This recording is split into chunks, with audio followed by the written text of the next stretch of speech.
Hello guys, I'm your TTC8074. Today I'll be talking about the experiment uh, 3 in the DBMS lab. It's about the aggregate and inbuilt functions in the experiment 3. So on the right side you can see my Word document, on the left side you can see the SQL command line.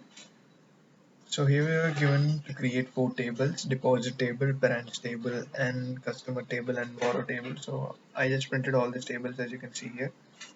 So let's see the first question. So the first question is, list the total loan amount taken by the borrowers. This is an aggregate function which is a built-in function which gives the sum. Sum is a built-in function, so we're going to sum the loan amount. So sum loan amount from the table name, which is borrow table 74. 74 is my register number. So find the total deposit done by the depositors. It's going to be the same thing. Select sum loan from the deposit table. Going to give you the same thing. List the total loan taken from Andheri branch.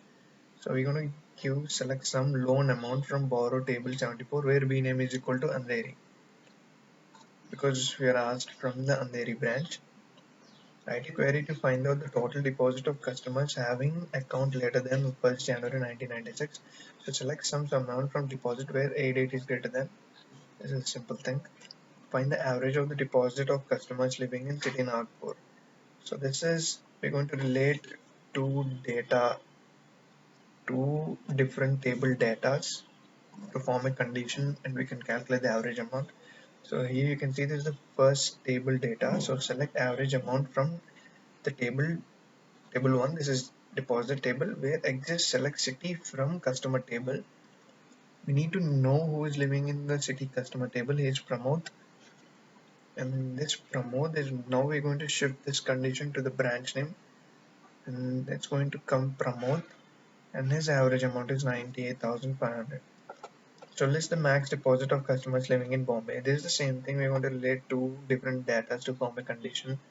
So select max amount from deposit table where exists select city from customer table where city is equal to Bombay. So there are three Bombay people, there are three Bombay citizens. So in this three Bombay citizens, the highest, the max amount is from Kranti, which is 1,75,000, and it shows 1,75,000. How many distinct branch cities? So the select count distinct city from branch table, which is 4. As you can see here, 4 distinct cities. Now distinct cities from customer table. So customer table, there are 3 Bombays repeated, so it's going to give 3: Nagpur, Surat, and Bombay. So it's 3. This is write a query to display the branch name and branch wise deposit. So select B name from deposit 74 order by amount. So it's going to order it by amount, which is deposit. So I just did ascending order. By default it's ascending order. I did descending order too. So give the branch wise deposit of the customers after account date 1st Jan 96. So it's the same thing. I gave the C name to with the amount also, where A date is greater than order by amount descending. So find the total number of borrowers in each branch. So select count name comma B from borrow table 74. So this B name should be repeated here because we're going to group by B name. So count C name, which is going to be distinct C names, and I did for the distinct case too. Here there are no same names repeating, so we don't need distinct. Just going to give you the same for Avi, Andheri, 2 people from Andheri and 1 from Virar. If I give the distinct, its priority will be the largest, I mean the distinct, where the distinct are found. So 12th question, find the total count of depositors branch wise. So select count distinct C name, B name. So you have branch wise. So same thing from the deposit table. So here it should be repeated B name. Yeah. So Andheri has 3 people, and from Nagpur place 1, Nagpur 1, and Virar 1. So that's it.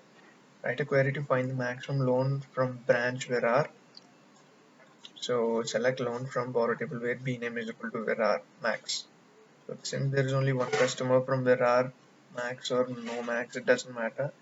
It's only going to give you 1,80,000.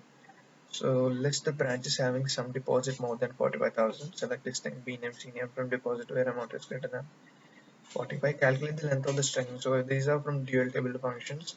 So select length of DBMS single quoted. What's your string from dual? It's going to give you the length. So display the name of the customers in uppercase. So upper C name is the keyword. Select upper C name as upper customers. This is the table. This is the name I care for the output from the customer table. It's going to print all.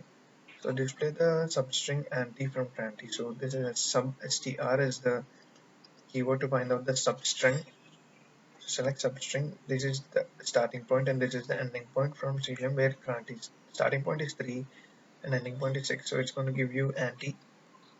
So prefix account number. So here you use the left padding. So select left padding account 5. The total length should be 5, and where it's empty you just give it 0. That's what you're telling in that sentence. So in the left padding 106 is filled because we gave the default thing. So the only empty things are 2 and they are set by zeros. So 19th question, solve the deposit table based on the account number. So order by account number, it's easy. So find the total number of months since the account is open. The last account was opened on 31st March 96. So this is the beginning date and this is the date till now.